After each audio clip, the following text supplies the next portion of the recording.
My boss mocked me for being poor, then had to ask me for a job. Before we begin the story, make sure to subscribe to our channel and never miss more incredible stories every day. Maybe if you stopped buying lunch from the dollar menu, you could afford a shirt without holes. Mr. Carter's voice cut through the office chatter like a whip. I froze. My hands, still holding a stack of invoices, trembled. The fluorescent lights above hummed, the only sound in the heavy silence that followed his words. Laughter, quiet at first, bubbled from one of my coworkers' cubicles. I felt the heat rise in my face. "It's laundry day," I mumbled, my voice barely audible. "Laundry day? Right." He smirked, leaning back in his leather chair like a king surveying his court. "Face it, Jason. Some people just aren't cut out for success. And you? Well, you've got barely getting by written all over you." The room seemed smaller, the air heavier. I wanted to disappear, to melt into the beige carpet. But instead, I stood there, swallowing the humiliation as my ears rang. That night, I ate instant noodles in my one-bedroom apartment, the sound of the upstairs neighbor's TV bleeding through the thin walls. I stared at my bank app, $14.82 in checking. Rent due in 4 days. I thought about Mr. Carter's smirk, the way the others avoided my eyes afterward. Something inside me cracked. Not anger, not yet, but a quiet, dangerous resolve. Fast forward 3 years. My desk now overlooks the skyline from the 27th floor of my own office. The leather chair is mine. The bank balance has more zeros than I'd ever dreamed. And then, my assistant knocks. "Jason," she says, hesitant. "There's a man here to see you. Says it's urgent." I glance up. Through the glass, I see him. The same tailored suit, now worn at the cuffs. The same sharp jaw, now shadowed with stubble. "Mr. Carter." Our eyes meet. His lips twitch into something like a smile, but his eyes, they're begging. "Please," he says, voice barely above a whisper. "I need a job." I lean back, just like he once did, feeling the shift in the air. And then I notice, he's hiding something in his jacket pocket. Something that makes my stomach drop. My fingers tightened on the armrests. From this distance, I could see the outline. A folded envelope, thick enough to hold more than just a resume. "Send him in," I told my assistant. Mr. Carter stepped inside like a man entering enemy territory. His eyes scanned the office, lingering on the framed awards, the glass desk, the view. I wondered if he remembered mocking my threadbare shirt in that gray cubicle years ago. "You've done well for yourself," he said, forcing a smile. His voice had lost its usual confidence, like every word had to climb uphill. I didn't offer him a seat. "What's in your pocket?" I asked. His hand froze halfway to the chair. "It's something I thought you should see." He slid the envelope across my desk. My name, full name, was written in messy black ink. My stomach knotted. I pulled the flap open. Inside were photographs. The first one was of me, taken through my apartment window years ago. I was sitting at my kitchen table, head in my hands. Another showed me walking home late at night with grocery bags, rain soaking my jacket. The last one was recent. Me, leaving this building last Thursday, looking straight at the camera like I'd sensed someone there. I set them down slowly. "Why do you have these?" He ran a hand over his face. "Because I know who's been watching you. And I know why." I stared at him, every instinct screaming this was more than a plea for a job. "Talk," I said. He leaned forward, voice low. "Jason, they're coming for you. And I'm the only one who can stop it." Before I could speak, a shadow moved past my glass office wall. Someone I didn't recognize, watching us. The figure outside didn't move away. They stood just beyond the glass, hands buried in their coat pockets, head tilted ever so slightly, as if they were memorizing my face. "Who was that?" I asked. Mr. Carter didn't even turn. "If I'm right, someone making sure you're still in one piece." I stood, stepping toward the door, but the stranger was already walking down the hall, disappearing into the elevator. I caught only one detail, a small, jagged scar on the back of their neck. "Jason, sit down," Carter said sharply, his old tone slipping through. The one he used to bark orders. "You don't want to draw attention." I glared at him. "You don't get to give me orders anymore." His jaw tightened, but he didn't argue. "They're watching you for leverage," he said finally. "Against me." The air between us thickened. I remembered the years I'd spent swallowing his insults, pushing carts of paperwork while he drove a company car worth more than my yearly salary. Now he sat here, desperate, and somehow he was still pulling me into his mess. Why would they think I matter to you? I asked. His gaze dropped to the photos on my desk. Because I told them you do. My blood ran cold. You what? I made a mistake, he said. And now, the people I crossed. They're not going to stop until they get what they want. I didn't get to ask what that was. My phone buzzed, a text from an unknown number. Leave the building now. You're out of time. The text pulsed on my screen like a warning siren I could hear in my bones. I looked up at Carter. His face told me everything. He'd gotten the same kind of message before. Jason, he said, standing slowly. We need to go? Now. Not until you tell me what's going on, I snapped. But my voice betrayed the flicker of panic starting to spread through me. He grabbed the envelope of photos and stuffed them back into his jacket. If we're still here in 5 minutes, you'll find out the hard way. The urgency in his tone cut through my pride. I hit the intercom. Rachel, clear my schedule. Tell everyone to head home for the day. Rachel's voice crackled back. Jason? There's a fire alarm going off 2 floors down, but it's not normal. Security's asking questions. Carter swore under his breath. That's not a fire drill. We moved fast, taking the back hallway toward the emergency exit. Every sound, footsteps, doors opening, felt amplified. Halfway to the stairwell, I caught a glimpse through a side window. 2 black SUVs idled by the curb. 3 men stood outside, scanning the entrance. One of them was the scar-necked stranger from earlier. Carter's pace quickened. They're early. Who are they? I demanded. The kind of people, he said grimly, you don't want to owe money to. We pushed through the stairwell door, but the metallic clang behind us echoed too loud. Someone else had entered. Footsteps, slow, deliberate, started descending after us. Keep moving, Carter hissed. Then a voice from above floated down the stairwell, calm and cold. Jason, we just want to talk. The words echoed down the stairwell, smooth and unhurried, like the speaker already knew we weren't going anywhere. Carter shot me a look that said, don't answer. We descended faster, our footsteps thundering on the metal steps. My pulse pounded so hard I could feel it in my throat. Another voice joined the first, deeper, with a faint accent.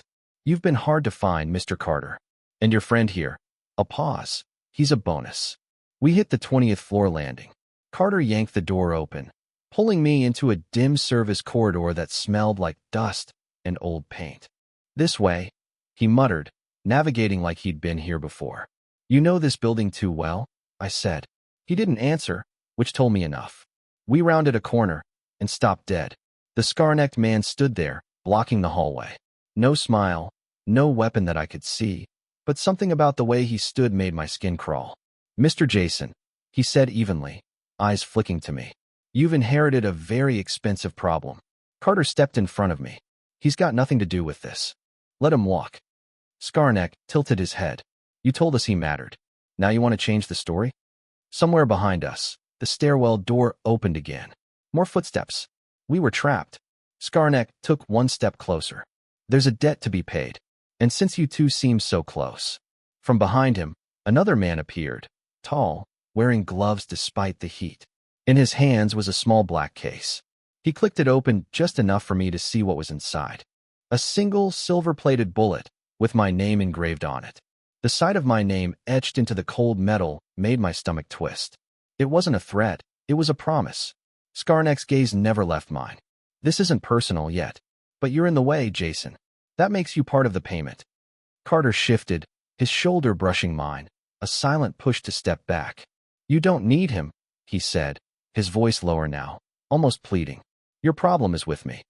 The man with the gloves snapped the case shut. You're right, but killing him gets our message across faster. I scanned the hallway. 2 doors, one behind Scarneck, one behind us. Both probably locked. No windows. No easy way out. What do you want? I asked, trying to keep my voice steady. Scarneck smiled faintly. What's owed? 7 million, plus interest. 7 million. I felt the number hit me like a body blow. You think I have that kind of money? His smile widened. Not yet, but the right pressure on the right people. His eyes flicked toward Carter. You'd be surprised what a man will give to save someone he respects. The word respects tasted like poison coming from him. Before I could respond, the fire alarm blared overhead, loud, jarring. The building's sprinkler system sputtered to life, spraying freezing water across us. The two men flinched just enough. Carter grabbed my arm. Run.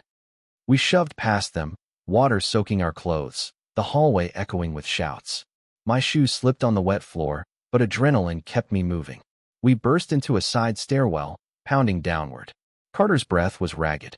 They're not going to stop, he said. And if you want to live, you're going to have to do something you swore you'd never do. I grabbed the railing. And what's that? He looked me dead in the eye. Work for me. The words hit harder than the siren overhead. Work for you. I nearly slipped on the wet stairs, catching myself on the railing. You mean the guy who humiliated me in front of an entire office? This isn't about the past, Carter shot back, his voice sharp. It's about staying alive. We rounded another landing. Water dripped from my hair into my eyes. The stairwell door on the 10th floor rattled violently. Someone was trying to get in from the other side. Carter didn't slow. They won't stop until they get their money, Jason. And they think you're the key to squeezing it out of me. I clenched my teeth. And your brilliant plan is what? Make me your partner in crime. No, he said, his breath coming faster. Make you my shield. The door ahead of us slammed open. Rachel, my assistant, stood there, her eyes wide with panic. Jason, I don't know what's happening, but there are men. A shadow moved behind her. My blood froze. I grabbed her wrist and yanked her into the stairwell just as a gloved hand reached for her shoulder. She stumbled, gasping, but Carter didn't wait. He pulled us both down another flight. Jason, Rachel panted. Who are these people? I didn't answer. I couldn't. Not when I didn't even know the full truth myself. We hit the lobby level and burst into the back alley. The rain outside was relentless, mixing with the sprinkler water still clinging to our clothes. A black SUV's headlights flicked on at the far end of the alley. The engine roared to life. Carter grabbed my arm again, his grip bruising. You've got two choices. Come with me and play my game, or stay here and let them collect their dead in bullets. The SUV began rolling toward us, slow and steady. And then the back window slid down, revealing the barrel of a rifle pointed straight at me. Time slowed. Rain streaked down the rifle's matte black barrel, pooling at the tip before falling in slow, deliberate drops. Move. Carter shoved me sideways just as the first shot cracked through the alley. The bullet smashed into the brick where my head had been a second earlier, sending shards flying. Rachel screamed. I grabbed her hand, pulling her behind an overflowing dumpster. Carter crouched on the other side, scanning the alley's exit. The SUV didn't speed up. It crept closer, like a predator savoring the chase. They're not trying to kill you yet, Carter said, breathing hard. They want you scared. Well, congratulations, they're succeeding. I hissed. Another shot rang out, pinging off the metal dumpster. This time, the bullet hole was inches from Rachel's shoulder. She whimpered, clutching my arm. Carter reached into his soaked jacket and pulled out a key fob. We've got to make it to my car. 2 blocks. Underground garage. And the part where we don't get shot? I asked. That's on you, he said flatly. Before I could argue, the SUV's engine roared and it lunged forward, tires splashing through puddles. Carter bolted toward the alley's side exit, and I yanked Rachel after me. Bullets sparked off the pavement behind us. We burst onto a side street, weaving between parked cars. A horn blared as we sprinted across traffic, tires screeching around us. Carter dove into an underground parking ramp, swiping a card to open the gate. We slipped inside as it closed, the rumble of the SUV fading behind us. Rachel collapsed against a pillar, gasping. I could barely breathe myself. Carter leaned against his car, water dripping off him in steady streams. This, he said, pointing at me, is why you need me. I shook my head, still panting. No, this is why I should have left you to rot when you walked into my office. He smiled grimly. Then I guess I shouldn't tell you who's paying them to kill you. My breath caught. What do you mean, who's paying them to kill me? I've never even met these people. Carter's eyes glinted under the dim garage lights. Oh, you've met them. You just don't know it yet. Rachel stepped forward, her voice shaking. Stop playing games, Carter. Who is it? He leaned against the hood of his car, like he had all the time in the world. It's someone from your past, Jason. Someone who's been watching you longer than you think.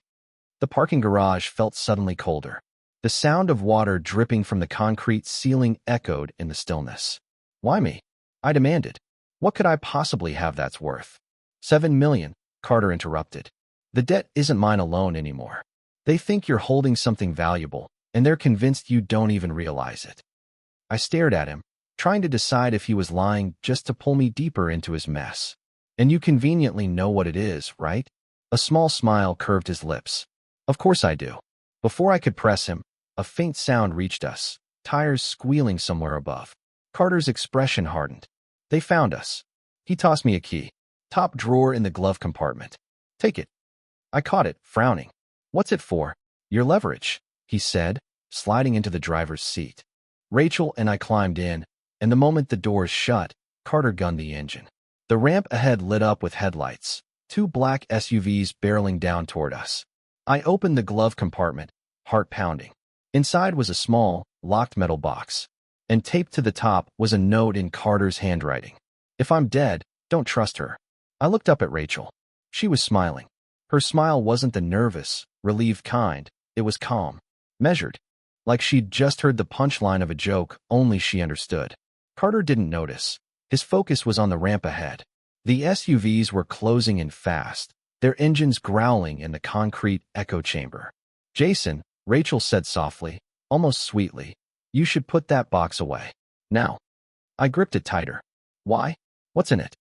She tilted her head, eyes locked on mine. Something you're not ready to see. The way she said it made my skin prickle. You knew about this? Her smile widened just a fraction. I've known for months. Jason, Carter barked. Seatbelt. Now. The car jolted forward as he swerved hard left, dodging the first SUV. Tires squealed, the smell of burning rubber filling the air. The second SUV came at us head-on, but Carter floored it, clipping its bumper and sending it spinning. Rachel's hand shot out, not to steady herself, but to grab my wrist. Her nails dug in just enough to hurt. Give me the key, Jason. No. Her eyes hardened. You don't understand. That box doesn't just put Carter in danger. It puts you in danger. I yanked my arm free. You think I'm trusting you after this? She leaned closer, her voice dropping to a whisper that made my blood run cold. Then at least understand this. Carter's not the one who got you on their radar. The words hit like a physical blow. Before I could respond, Carter slammed on the brakes, sending us skidding to a stop inches from the garage exit. Through the rain-slick opening, I could see a third SUV waiting outside. And standing in front of it, under an umbrella, was a woman I hadn't seen in 10 years. My sister. For a moment, the world went silent. Just the rain tapping on her black umbrella, her face half-shadowed in the streetlight. Sophie, I whispered, my breath fogging the glass. Carter's hands tightened on the wheel. That's your sister? I nodded slowly, unable to tear my eyes away. The last time I'd seen Sophie, she'd been boarding a bus out of town with a backpack and a promise to never come back. That was 10 years ago. Rachel's voice was low, urgent. Jason, we can't go out there. But Sophie was already moving toward us, heels clicking against the wet pavement. The SUVs behind us idled, boxing us in. She stopped just outside Carter's car, close enough for me to see the faint scar running along her jawline. I cracked the window, rain spraying my face. Sophie, what the hell is this? She smiled. Not the warm kind I remembered, but something colder, practiced. It's good to see you too, little brother. What's going on? Why are you with them? I jerked my head toward the SUVs. Her eyes flicked to Rachel, then Carter. Get out of the car, Jason. We need to talk. Alone. Carter leaned toward me. Don't you dare. I wasn't asking you. Sophie snapped at him, her voice sharp enough to cut glass. Then, softer to me. You've got something that belongs to me. My grip tightened around the metal box. This? Her smile widened. Exactly that. Rain drummed harder on the roof. Carter's foot hovered over the gas, his eyes darting between the SUVs. Rachel hadn't moved. Her gaze was locked on Sophie like they already knew each other. Jason, Sophie said, taking a step closer. Either you give it to me now, or I tell them what's inside. Lightning flashed, and in that instant, I saw the driver of the SUV behind her raise a gun. Only he wasn't aiming at me. He was aiming at Sophie. The gun's muzzle glinted in the flash of lightning. Time slowed. Sophie, I shouted, but the first shot cracked through the rain before the word left my mouth. She moved fast, ducking low, the bullet slicing the air where her head had been a second ago. The umbrella fell, skittering across the pavement. In its place, She drew a pistol from beneath her coat. Carter slammed the car into reverse. Buckle up. The SUVs roared to life.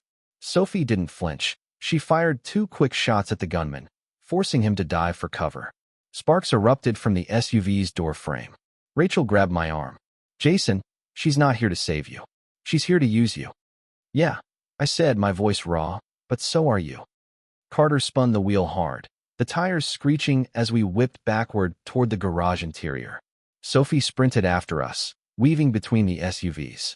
Another flash of lightning lit her face, jaw clenched, eyes burning. She's going to follow us, I said. She won't need to, Carter growled. She knows where we're going. We shot down a side ramp, the sound of engines and shouts echoing behind us. My fingers brushed the box in my lap, cold and heavy, the key digging into my palm. What's inside it, Carter? I demanded. His knuckles whitened on the steering wheel. Enough to make everyone in this city want you dead. Before I could press him, a loud metallic clang shook the car. In the rearview mirror, a heavy security gate was slamming shut. Only, we hadn't triggered it. From the shadows ahead, headlights flared, another vehicle blocking our escape. The silhouette behind the wheel leaned forward, and my stomach turned to ice. It was my father. For a heartbeat, I forgot how to breathe. My father had been dead for 8 years. At least, that's what we'd been told. Jason, Carter muttered, his voice low and sharp. Tell me that's not. It's him, I said, my throat dry. The headlights cut off, and he stepped out of the vehicle, older but unmistakable. Same square jaw, same piercing eyes. Only now, those eyes looked colder. Rain dripped from his coat as he walked toward us, unhurried, as if the chaos behind us didn't exist. Son, he said, his voice steady, you've got something of mine. Rachel whispered under her breath. Oh, this just got a lot worse. Carter leaned across me, cracking the window just an inch. If you're here for the box, you'll have to kill us both. My father's lips curved into a humorless smile. Don't tempt me. You have no idea what's in there. I tightened my grip on the box. Then why don't you tell me? He took a step closer, lowering his voice. Because if I tell you, you won't live long enough to do anything with it. Behind him, one of Sophie's SUVs screeched into the garage, headlights swinging wildly. My sister jumped out, gun still in hand, eyes flicking between me and our father. Move away from him, she ordered. For the first time, I saw my father's composure crack, just slightly. Sophie put the gun down. Her jaw clenched. Not until he's out of that car. Carter's hand shot to the gearshift. Jason, choose right now, your father or your sister. The sound of more engines roared from behind us. Whoever I didn't choose would be the one aiming at my back. Rain hammered the roof, drowning out my own heartbeat. My father stood on one side, Sophie on the other, 2 ghosts from different parts of my life, both armed, both demanding I trust them. Jason, Sophie barked, get out of the car. I'll keep you alive. My father's voice cut in, calm but edged with steel. Stay where you are. She's been lying to you since the day she left. Carter's knuckles whitened on the steering wheel. Pick one, or we're all dead. Rachel leaned forward from the back seat, her hand on my shoulder. Choose your father, she whispered. Please. I turned toward her. Why? Her eyes darted to the box in my lap. Because she's not the only one who wants what's inside. And your father, he's the only one who might actually protect it.